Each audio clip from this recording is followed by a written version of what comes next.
Hello बच्चों, पिछले term पे हम लोगों ने लास्ट में मेंडल्स ने जो पोस्टुलेट्स दिए थे उसके बेसिस पे मेंडल्स लॉ को कवर किया हुआ है।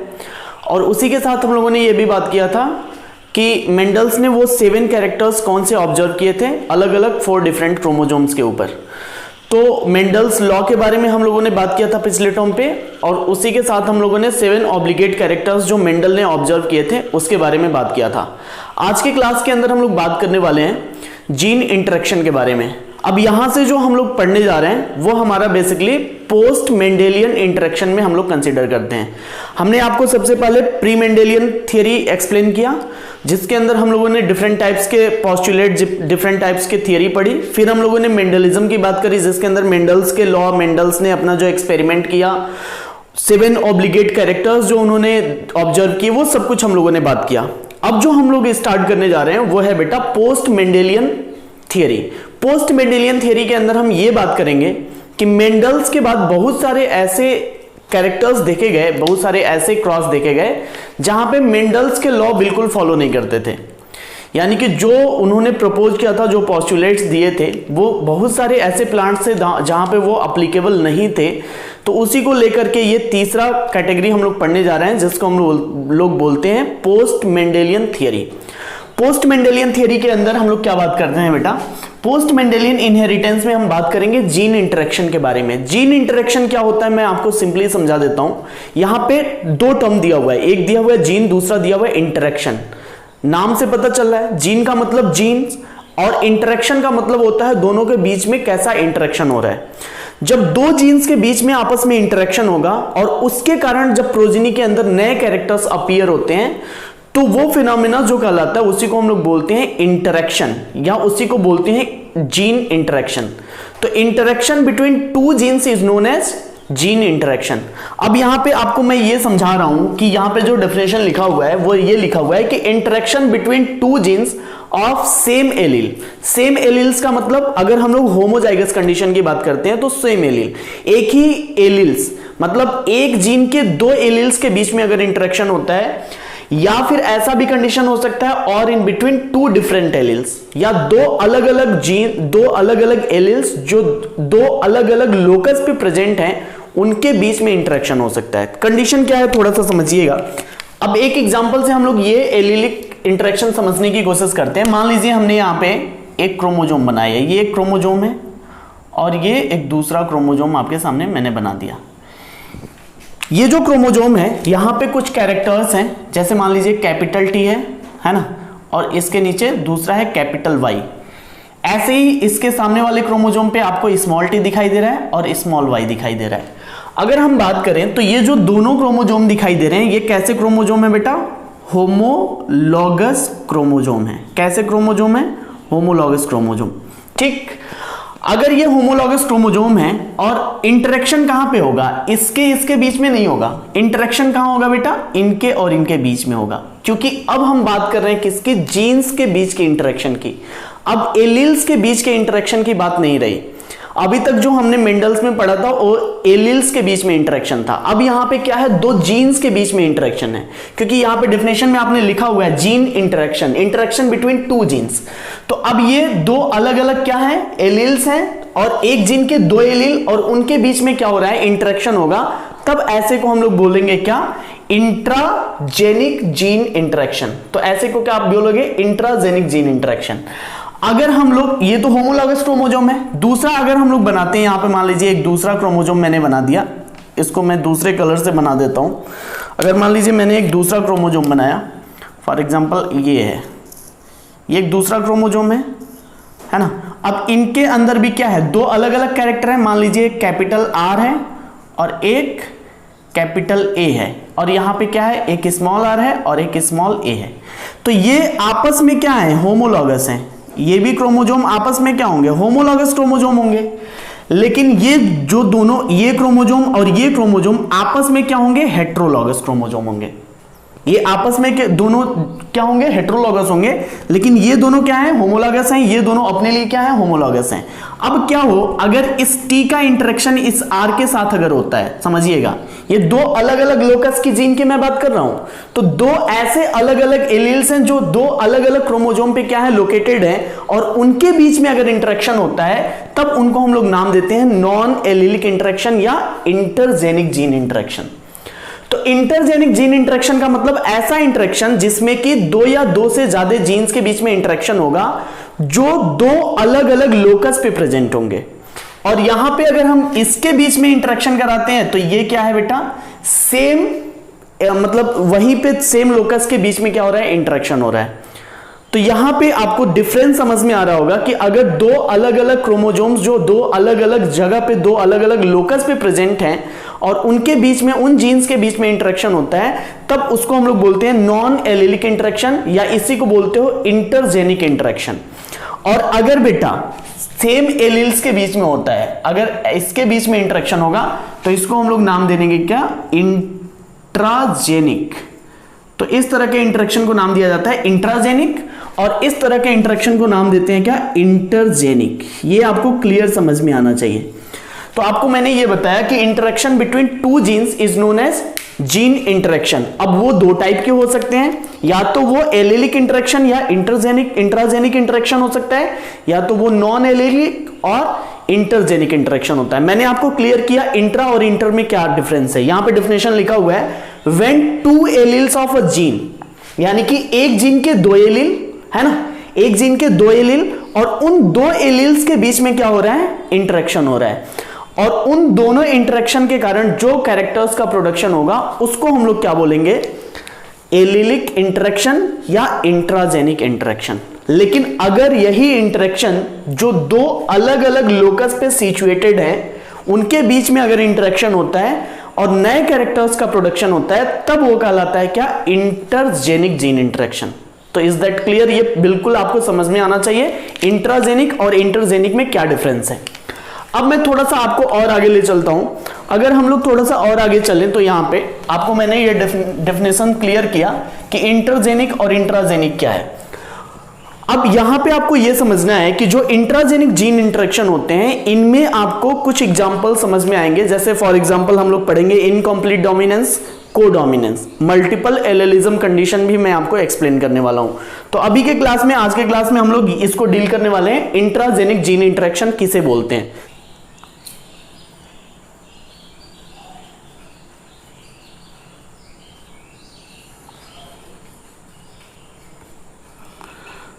तो हम लोग बात करेंगे किसका, इंट्राजेनिक जीन इंटरेक्शन के बारे में। इंट्राजेनिक जीन इंटरेक्शन मैंने आपको बताया, जब दो एलील्स के बीच में इंटरेक्शन होता है, नए कैरेक्टर्स का प्रोडक्शन होता है, तो कंडीशन बोला जाता है इंट्राजेनिक। अब इंट्राजेनिक में कंडीशन क्या होगा, थोड़ा ध्यान से समझते हैं। यहां पे हम लोग एग्जांपल्स मेंशन करते हैं। सबसे पहला एग्जांपल हम लोग पढ़ने वाले हैं इनकम्प्लीट डोमिनेंस। तो फर्स्ट एग्जांपल हम लोग देखेंगे क्या, इनकम्प्लीट डोमिनेंस। सेकेंड एग्जाम्पल हम लोग देखने वाले हैं इसमें कोडोमिनेंस, एंड थर्ड एग्जाम्पल इसी में कोडोमिनेंस में ही आता है मल्टीपल एलिलिज्म या मल्टीपल एलील्स। तो ये तीन बेसिकली हम लोग बात करने वाले हैं। सबसे पहले हम बात करेंगे किसका, इनकम्प्लीट डोमिनेंस के बारे में। तो फटाफट हेडिंग डालिएगा इनकम्प्लीट डोमिनेंस।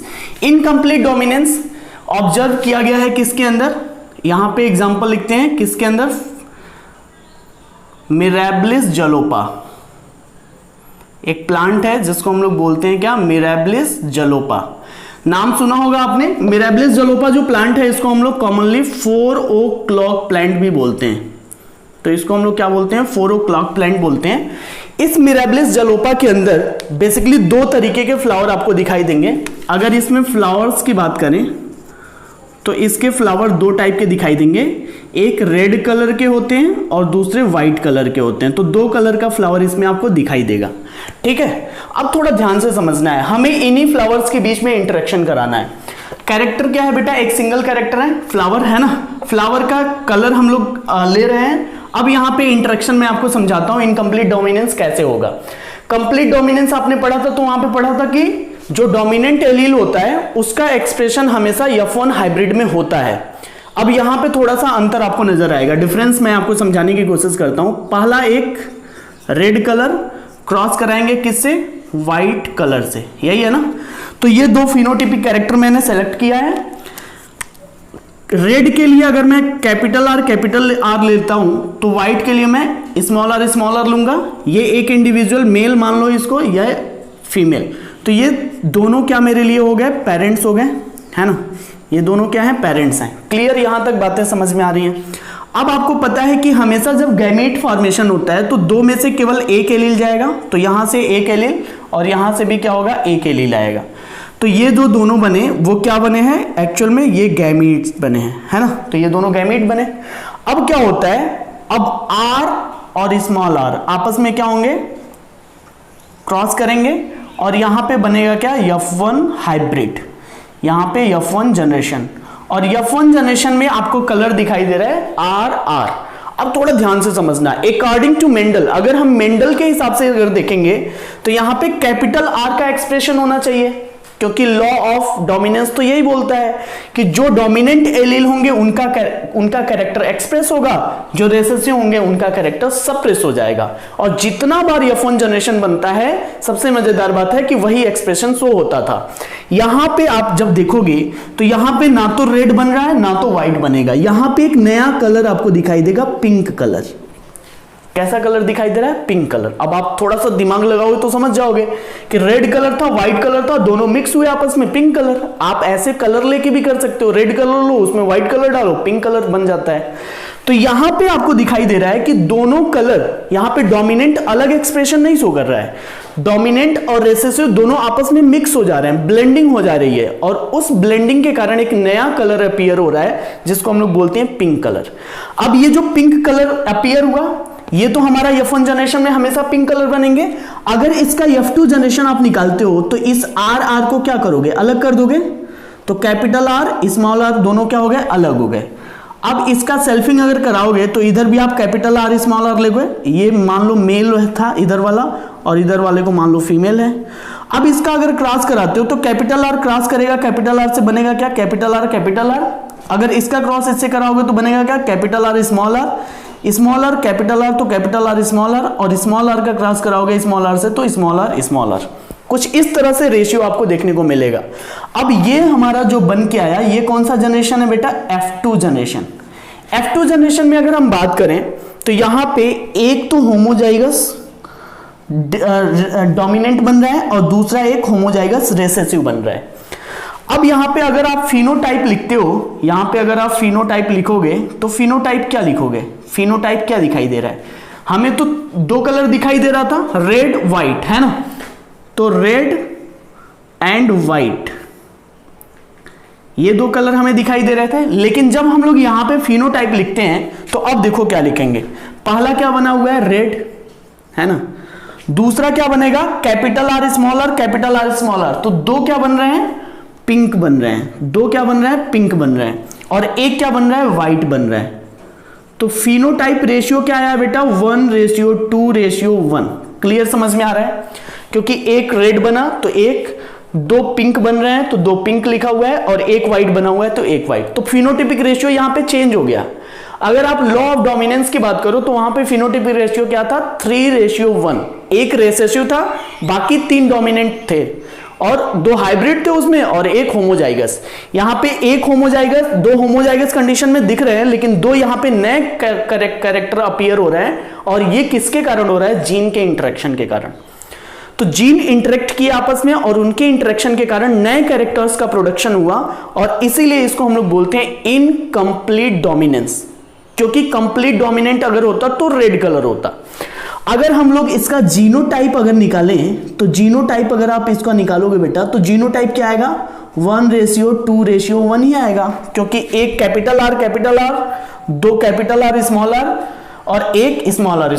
तो जीनोटाइप तो वही है। तो जीनोटाइप एंड फिनोटाइप दोनों क्या है, सेम है in the case of incomplete dominance. लेकिन लॉ ऑफ डोमिनेंस में क्या है, 3:1 फिनोटिपिक है, जबकि 1:2:1 क्या है, जीनोटिपिक रेशियो है। तो ये आपको अपने दिमाग में रखना है। तो यहां पे आपको अगर इस चार्ट को देख रहे हो तो इस चार्ट से आपको एक चीज तो क्लियर हो गई होगी कि यहां पे कैरेक्टर्स की क्या हो रही है, मिक्सिंग हो रही है। और जब मिक्सिंग हो रही है तो वहां पे मिक्सिंग के कारण एक नया कैरेक्टर अपीयर हो रहा है, और इसीलिए इसको हम लोग बोलते हैं क्या, इनकम्प्लीट डोमिनेंस। तो यहां पे हम लोग डेफिनेशन लिखते हैं इनकम्प्लीट डोमिनेंस का, है ना, कि इनकम्प्लीट डोमिनेंस किसे कहते हैं। तो इसको फटाफट मिटा करके डेफिनेशन इसका लिखते हैं, इनकम्प्लीट डोमिनेंस किसे कहते हैं। तो यहां पे लिखा हुआ है the alleles are both expressed and the phenotype और physical trait is a mixture of two alleles. तो जब दो एलील्स का मिक्सचर यहां पे आपको नजर आएगा, जब दो आपस में कलर मिक्स होंगे और उसके कारण एक नया कैरेक्टर अपीयर हो रहा है, तो कंडीशन बोला जाता है क्या, इनकम्प्लीट डोमिनेंस। यहां पे क्या हो रहा है बेटा, मिक्सिंग ऑफ कलर, है ना, यहां पे लिख सकते हो मिक्सिंग ऑफ कलर। तो दो कलर्स की क्या हो रही है, मिक्सिंग हो रही है, और मिक्सिंग के कारण ही इसे हम लोग क्या बोल सकते हैं, ब्लेंडिंग इनहेरिटेंस। तो इसको it is also known as blending inheritance. तो आप ये भी याद रखना कि इस तरह के क्रॉस को हम लोग बोलते हैं क्या, इस तरह के डोमिनेंस को हम लोग बोलते हैं ब्लेंडिंग इनहेरिटेंस डोमिनेंस। तो ये था इनकम्प्लीट डोमिनेंस, जिसमें दोनों कैरेक्टर्स मिक्स होकर के क्या हो रहे हैं, अपीयर हो रहे हैं। इसके बाद हम लोग दूसरा टाइप देखने जा रहे हैं जिसको हम लोग बोलते हैं को डोमिनेंस। तो अभी क्या था, इनकम्प्लीट डोमिनेंस, अब दूसरा एग्जाम्पल क्या है, को डोमिनेंस। को डोमिनेंस क्या होता है बेटा, वो देख लेते हैं। को डोमिनेंस में अगर आप बात करो, को का मतलब होता है साथ साथ। अब यहां पे अभी इस कैरेक्टर में क्या था, मिक्सिंग था। को डोमिनेंस में क्या होगा, दोनों कैरेक्टर्स क्या होंगे, अपीयर होंगे। वहां पे कैरेक्टर्स की मिक्सिंग नहीं होगी, वहां पे बल्कि दोनों कैरेक्टर्स क्या होंगे, एक साथ अपीयर होंगे। इनकम्प्लीट डोमिनेंस स्नैपड्रैगन के अंदर भी दिखाई देगा आपको। तो स्नैपड्रैगन जो प्लांट है उनके अंदर भी ये क्या होता है, ये कैरेक्टर इनकम्प्लीट डोमिनेंस वाला दिखाई देते हैं। ये चीज आपको याद रखनी है। तो नेक्स्ट पॉइंट क्या है, सेकेंड एग्जाम्पल क्या है, को डोमिनेंस। को डोमिनेंस में अगर आप बात करो तो यहां पे क्या होता है, दो कैरेक्टर्स, दोनों के दोनों कैरेक्टर्स क्या होंगे, अपीयर होंगे। कैसे अपीयर होंगे वो हम लोगों को समझना है। यहां पे एग्जांपल हम लोग कंसीडर करते हैं coat colour of kettles.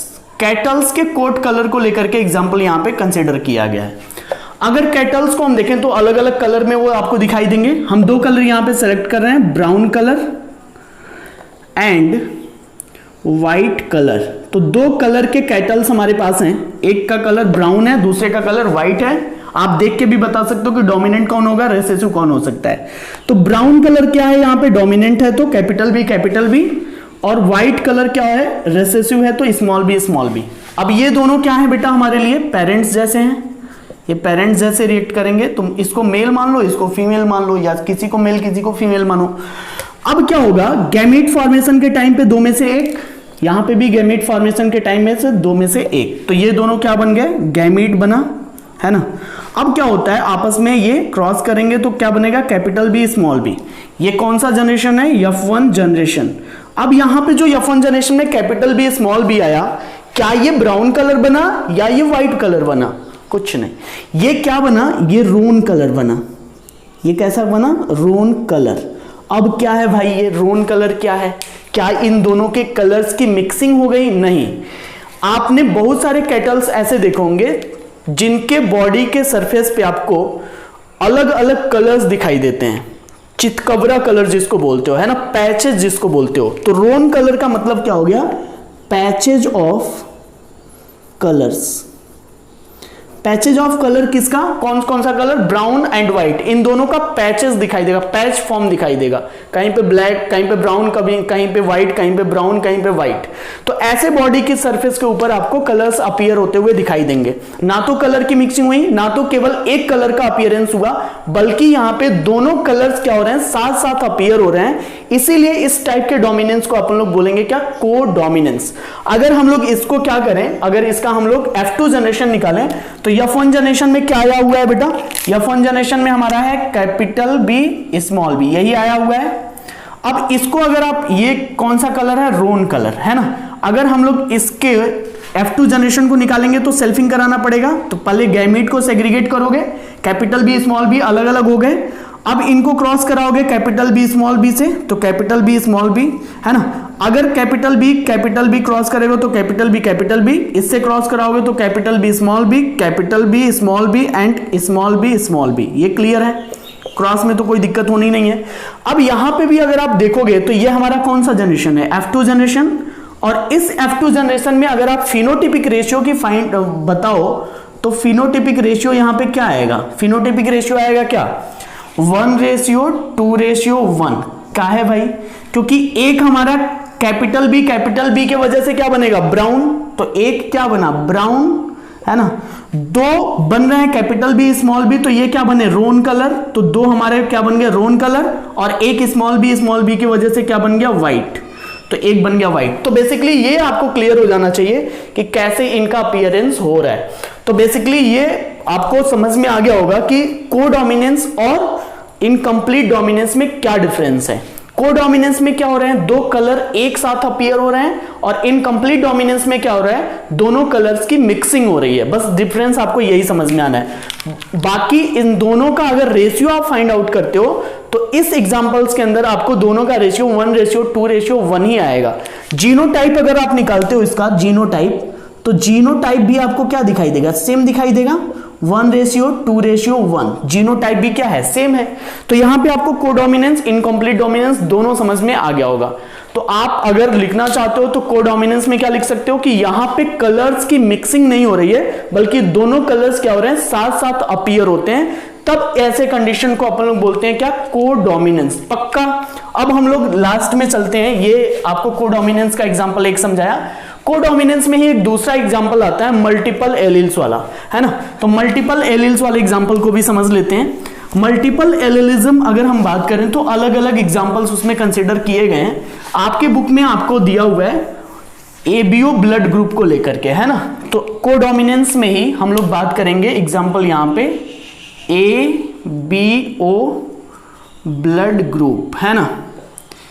ABO blood group में आपको एक्सप्लेन करता हूं। एबीओ ब्लड ग्रुप मतलब यहां पे इसको मल्टीपल एलील्स क्यों कंसीडर करते हैं, याद रखिएगा मल्टीपल एलील। मल्टीपल एलील्स क्यों बोल रहे हैं, क्योंकि जब दो से ज्यादा एलील आपको दिखाई देता है तो उस कंडीशन के लिए टर्म यूज होता है मल्टीपल एलील। यहां पे आपको तीन दिखाई दे रहे हैं ए बी ओ, तो दो से ज्यादा हुए एलील्स, तो इसलिए ये टर्म यूज होता है मल्टीपल एलील। अब एबीओ ब्लड ग्रुप की अगर आप बात करो तो यहां पे अगर हम देखें तो पहला जो अगर ब्लड ग्रुप की बात करो तो ब्लड ग्रुप कितने टाइप के होते हैं आपके हिसाब से, तो ब्लड ग्रुप कितने होंगे, कैप ब्लड ग्रुप ए, है ना, A blood group, B blood group, A B blood group और ओ ब्लड ग्रुप। चार ब्लड ग्रुप हुए, लेकिन एलिल्स के फॉर्म में अगर इसको आप देखोगे तो तीन ही दिखाई देंगे, ए बी और ओ, और ए बी आपस में मिक्स होकर के क्या बना दिए ए बी। तो अब यहां पे अगर हम लोग एलिल्स की बात करें तो यहां पे डोमिनेंट और रेसेसिव दो टाइप के एलिल्स आपको दिखाई देंगे। अब यहां पे आपको यह समझना है कि इसमें से कैपिटल ए वाला जो एलील है, ए वाला जो ग्रुप है ये क्या है, डोमिनेंट एलील है। ए क्या है, डोमिनेंट एलील है ना। ब्लड ग्रुप ए क्या है बेटा, dominant allele. Blood group B क्या है, डोमिनेंट एलील। लेकिन ओ क्या है, रेसेसिव। तो आप याद रखिएगा कि ओ वाला क्या है, रेसेसिव एलील, और blood group A and blood group B क्या है, डोमिनेंट एलील है। ये अपने दिमाग में रखिएगा, ये क्वेश्चन पूछा हुआ है। अब मैं आपको समझाता हूं कि ये जो तीन एलील्स आपको दिखाई दे रहे हैं इसके बीच में इंटरेक्शन अगर होता है तो क्या अपीयरेंस होता है। अगर हम लोग इसको समझने की कोशिश करें तो इसका फिनोटाइप जीनोटाइप क्या बनेगा वो हम लोग समझते हैं। ये तो हमारा जो रेशियो बना है blood group A B and O, ये तो हो गया क्या, फिनोटाइप, है ना। ये क्या हो गया, फिनोटाइप। किसी का ब्लड ग्रुप ए है, किसी का ब्लड ग्रुप बी है, किसी का ब्लड ग्रुप ए बी है, वो किसी का ब्लड ग्रुप ओ है। अगर इसको हम लोग चार्ट के फॉर्म में समझें तो थोड़ा सा मैं आपको एक्सप्लेन करना चाहूंगा। ये इधर देख लो आप, है ना, इधर की तरफ मैं लिखता हूं ये क्या है, ब्लड ग्रुप। ये जो कॉलम में हमने बनाया है ये ब्लड ग्रुप के लिए है। इधर मैं लिखता हूं क्या, जीनोटाइप। तो इधर हम लोग कंसीडर करेंगे जीनोटाइप, इधर हम कंसीडर करेंगे एंटीजन को, है ना, और इधर कंसीडर करेंगे एंटीबॉडी को, है ना। अब थोड़ा ध्यान से समझना है आपको, ये कॉलम आपको एक्सप्लेन करेगा, इसको थोड़ा सा ध्यान से समझना बेटा। क्या होता है ना एक्चुअल में, ब्लड ग्रुप ए की अगर आप बात करो तो इसका जीनोटाइप अगर हमें लिखना है तो हम लोग क्या जीनोटाइप लिख सकते हैं, capital I A and capital I A. हमेशा एलिलिक फॉर्म हमने बताया था पेयर में होते हैं, तो पेयर में आप लिख दिए। आई किसको डिनोट कर रहा है, इनहेरिटेंस को, तो आई फॉर क्या है, इनहेरिटेंस, तो आई ए पेयर में हो गया, ये पहला फॉर्म बना। दूसरा क्या बन सकता है, आई ए और आई ओ। क्यों भाई, क्योंकि ओ क्या है, रिसेसिव है, तो यहां पे ये दूसरा वो कैरेक्टर दिख सकता है। अब क्या होता है, ए का एंटीजन क्या होता है बेटा, ए का एंटीजन तो ए होगा, क्योंकि आपने पढ़ा है ना कि ब्लड में अगर जो एंटीजन, मान लो यहां पे एंटीजन ये, अगर इसके सरफेस पे ए प्रेजेंट है मतलब एंटीजन ये है, तो ब्लड ग्रुप क्या हो गया, ए हो गया। अगर यहां पे बी है इसके सरफेस पे, तो ब्लड ग्रुप बी हो गया। एंटीबॉडी क्या होता है, बी होगा, है ना। तो ये पहला कैरेक्टर। दूसरा अगर हम देखें ब्लड ग्रुप बी को लेकर के, तो ब्लड ग्रुप बी आप बता सकते हो आई बी, है ना, हमेशा पेयर में होते हैं। और दूसरा क्या बन जाएगा, आई बी एंड आई ओ। समझ में आ रहा है। अब इसका एंटीजन क्या होगा बेटा, बी होगा, क्योंकि जब जो एंटीजन है वही तो ग्रुप बना रहा है, और यहां पे एंटीबॉडी उसका ए हो जाएगा। क्लियर। अगर हम लोग ए बी की बात करें, ए बी में क्या होगा, ए बी में तो सिर्फ दो ही होगा, क्योंकि आई ए और आई बी, तो यही दो कंडीशन हो सकते हैं। तो यहां पे आई ए एंड आई बी, तो ये कंडीशन आपको genotype A B blood group में दिखेगा। उसके पास एंटीजन ए बी है और एंटीजन बी भी है। तो यहां पे कौन कौन सा एंटीजन है, antigen A and antigen B. और ब्लड यहां पे एंटीबॉडी क्या है बेटा, नन, कोई एंटीबॉडी नहीं है, पक्का। इसीलिए इसको यूनिवर्सल डोनर बोलते हैं ना।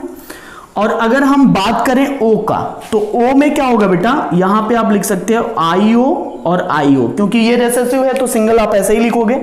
इसका एंटीजन क्या होगा, कोई एंटीजन नहीं होगा, खाली, तभी तो वो ओ है, जीरो कंसीडर कर रहे हो। और यहां पे एंटीबॉडी में क्या होगा, ए एंड बी, तो दोनों एंटीबॉडी यहां पे प्रेजेंट होते हैं। तो इसको हम लोग क्या बोलते हैं, यूनिवर्सल एक्सेप्टर। तो ओ को हम लोग यूनिवर्सल एक्सेप्टर बोलते हैं, जबकि बी को हम ए बी को हम लोग यूनिवर्सल डोनर बोलते हैं। अगर आप यहां पे जीनोटाइप फाइंड आउट करना चाहो, तो जीनोटाइप देखो कितना बन रहा है, एक जीनोटाइप, दो जीनोटाइप, 3, 4, 5 एंड 6। तो अगर हम लोग जीनोटाइप यहां पे लिखें इसके लिए, तो जीनोटाइप क्या क्या बना, जीनोटाइप कितना बना है बेटा, 6 जीनोटाइप बन रहे हैं, है ना। इसके लिए एक फॉर्मूला भी आता है, मल्टीपल एलील्स अगर आपको दिखाई दे रहे हैं और आप नहीं निकाल पा रहे हो तो डायरेक्ट भी निकाल सकते हो। इसके लिए एक फॉर्मूला आता है n+1/2। इसके लिए एक फॉर्मूला यूज होता है n+1/2, जहां पे n इक्वल टू क्या, n equal to number of allele, l equal to number of allele, total number of alleles आप काउंट कर लीजिए। अब यहां पे जैसे मैंने बोला ना 3 एलील आपको दिखाई दे रहा है, तो यहां पे n के जगह पे 3 लिख दो, अंदर की तरफ आप क्या लिखोगे, 3+1, है ना, अपॉन 2।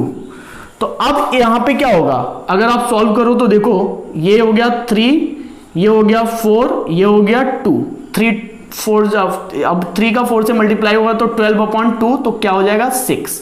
तो यहां पे आपको दिखाई दे रहा है कि टोटल कितना जीनोटाइप बन रहा है, 6 जीनोटाइप बन रहा है। तो ये कंडीशन हम लोग ऐसे सॉल्व कर सकते हैं कि कितना जीनोटाइप, अगर मल्टीपल एलील्स के केस देखते हैं तो वहां पे कितने टोटल जीनोटाइप वगैरह बनेंगे, ये क्वेश्चन आता है। तो ब्लड ग्रुप के हिसाब से हम लोगों ने फाइंड आउट किया कि टोटल कितने एलील्स यहां पे, टोटल जीनोटाइप्स कितने बन रहे हैं। क्लियर है मेरी बातें। अब यहां पे हम लोग एक कंडीशन देखते हैं, अगर एक क्रॉस कराएं, एक क्रॉस करा के देखते हैं मल्टीपल एलील्स के कंडीशन के अंदर। एक क्रॉस अगर हम लोग कराते हैं, थोड़ा ध्यान से मान लेते हैं कि फादर और मदर को लेकर के एक क्रॉस कराते हैं यहाँ पे, और फाइंड आउट करना है कि आपको प्रोजेनी के अंदर कौन सा ब्लड ग्रुप होगा। अक्सर करके ये क्वेश्चन आपको आता है कि आपको क्रॉस कराने के लिए दे देगा और आपसे पूछेगा कि कौन सा प्रोजेनी के अंदर कौन सा ब्लड ग्रुप बन सकता है ना, ऐसा क्वेश्चन भी आता है। तो अगर हम लोग देखें यहाँ पे, तो एक क्रॉस करा के देखते हैं। अगर मान लीजिए कंडीशन यहाँ पे एक क्रॉस अगर हम कराते हैं, क्रॉस के अंदर हमने क्या लिया, फादर, है ना, जिनका ब्लड ग्रुप क्या है, हेट्रोजाइगस कंडीशन हमने सेलेक्ट किया है, तो इनका ब्लड ग्रुप क्या है, IA एंड IO, है ना। तो ब्लड ग्रुप ए है किनका, फादर का, ब्लड ग्रुप क्या है, फादर का ए है। क्रॉस कराना है किससे, मदर से, है ना, और मदर का ब्लड ग्रुप क्या है, बी है, तो यहां पे आप ले सकते हो IB एंड IO। क्लियर है। अब ये आपने ले लिया। जब इसको क्रॉस आप इसे कराओगे तो अब थोड़ा सा आपको रेशियो पता करना पड़ेगा। तो IA IO IB IO, अब क्या होगा, यहां पे अगर क्रॉस कराते हो तो क्रॉस देख लो बेटा, यहां पे क्या होगा, आप ऊपर वाले पे इधर की तरफ फादर वाले को का जीनोटाइप लिख लो IA एंड IO, ऐसे ही नीचे वाले पे मदर वाले का जीनोटाइप लिख लो IB एंड IO, है ना। अब क्रॉस करा के देखो, पुनेट स्क्वायर टेस्ट आपने बना लिया, क्रॉस कराओगे तो पहला जो क्रॉस आएगा वो क्या बनेगा, IA एंड IB, दूसरा क्रॉस क्या बनेगा, IB एंड IO, तीसरा क्रॉस क्या बनेगा, IA एंड IO, चौथा क्रॉस क्या बनेगा, IO एंड IO। अब थोड़ा ध्यान से समझो, अगर आप यहां पे प्रोजेनी के अंदर अगर आप जीनोटाइप फाइंड आउट करने की कोशिश करोगे कि कौन सा ब्लड ग्रुप आएगा, तो एक क्या बन रहा है, एक बन रहा है IA IB, एक बना है ना, दूसरा क्या बनते हुए दिखाई दे रहा है IB एंड IO, तीसरा क्या बन रहा है IA एंड IO, और चौथा क्या बना हुआ है IO एंड IO। अब थोड़ा ध्यान से समझो, ये चारों अलग अलग दिखाई दे रहे हैं, मतलब 25% 25% 25% क्या है, चांसेस हैं। तो 25% हो सकता है कि ब्लड ग्रुप AB हो, 25% हो सकता है चांस ब्लड ग्रुप B हो, 25% चांस है ब्लड ग्रुप A है, और 25% चांस हो सकता है कि ब्लड ग्रुप O हो। तो यहां पे रेशियो हम लोग फाइंड आउट किए हैं कि अगर एक फादर ऐसे हैं जिनका ब्लड ग्रुप A है और उनको हम लोग ब्लड ग्रुप B मदर से क्रॉस कराते हैं तो रेशियो क्या होगा, और एक्चुअल में ये दोनों क्या है, हेट्रोजाइगस कंडीशन है। ये जो हमने क्रॉस कराया हुआ है ये कैसा कंडीशन है, हेट्रोजाइगस। क्यों, क्योंकि एक रेसेसिव वाला है और एक डोमिनेंट वाला है, तो हेट्रोजाइगस कंडीशन में ये आया। अगर हम इसी क्रॉस को थोड़ा सा उल्टा कर दें, है ना, होमोजाइगस कंडीशन में अगर लेके करें तब क्या रेशियो आएगा वो भी हम लोग देख लेते हैं। तो बस मैं आपको क्या कर रहा हूं, रेशियो यहाँ पे 25% वाला हटा रहा हूं, है ना, एक नया क्रॉस यहाँ पे मैं समझा रहा हूं, ये हेट्रोजाइगस वाला था। अब हम लोग बात कर लेते हैं थोड़ा सा होमोजाइगस वाला कंडीशन, है ना। अब क्या है होमोजाइगस वाला कंडीशन, तो अब यहाँ पे देखो सब कुछ वही सेम रहेगा, है ना, IA और IA और IB IB। अब कैसा कंडीशन हमने सेलेक्ट किया है, होमोजाइगस, हेट्रोजाइगस नहीं। तो मदर क्या है, ब्लड ग्रुप B है, होमोजाइगस, और फादर का क्या है, ब्लड ग्रुप A है, होमोजाइगस। अगर अब क्रॉस कराओगे तो क्रॉस करा सकते हो आप, अभी भी वही आपको ये रेशियो बनाना पड़ेगा। आप क्या बनाओगे, IA एंड IA, है ना, और इधर की तरफ मदर वाला बना लो IB एंड IB। अब क्रॉस करा के अगर देखोगे तो आपको ये नजर आएगा कि IB IA से क्रॉस करेगा तो IA IB बनेगा, यहां पे क्रॉस कराओगे तो IA IB बनेगा, यहां से क्रॉस कराओगे तो फिर से IA IB बनेगा, और इसका क्रॉस कराओगे तो IA एंड IB बनेगा, है ना। तो अगर अब रेशियो लिखते हो तो अब थोड़ा ध्यान से समझो, पहला एक जो जीनोटाइप बन रहा है IA IB IA IB, है ना, दूसरा भी टाइप क्या बन रहा है IA IB IA IB। मतलब यहां पे क्या है, 100% आपको दिख रहा है, यहां पे जो जीनोटाइप बन के आया हुआ है वो क्या है, IA एंड IB। तो 100% चांस क्या है प्रोजेनी के अंदर कि वो जो प्रोजेनी आएगी उसके अंदर 100% चांस है कि उसका ब्लड ग्रुप कैसा होगा, AB होगा, उसका ब्लड ग्रुप कैसा होगा, AB होगा। ये तो अभी आज के क्लास में हम लोगों ने इंट्राजेनिक जीन इंटरेक्शन के बारे में बात किया, जहां पे इनकम्प्लीट डोमिनेंस, कोडोमिनेंस और यहां पे मल्टीपल एलीलिन, ये कंडीशन हम लोगों ने स्टडी किया है। आगे के क्लास में हम लोग बात करने वाले हैं इंटरजेनिक जीन इंटरेक्शन, जहां पे मैं complementary gene, supplementary gene, lethal gene, ये सारी बातें मैं करने वाला हूं। तो इसको अच्छे से पढ़िएगा, कोई डाउट होता है तो आप हमें मैसेज कर सकते हैं।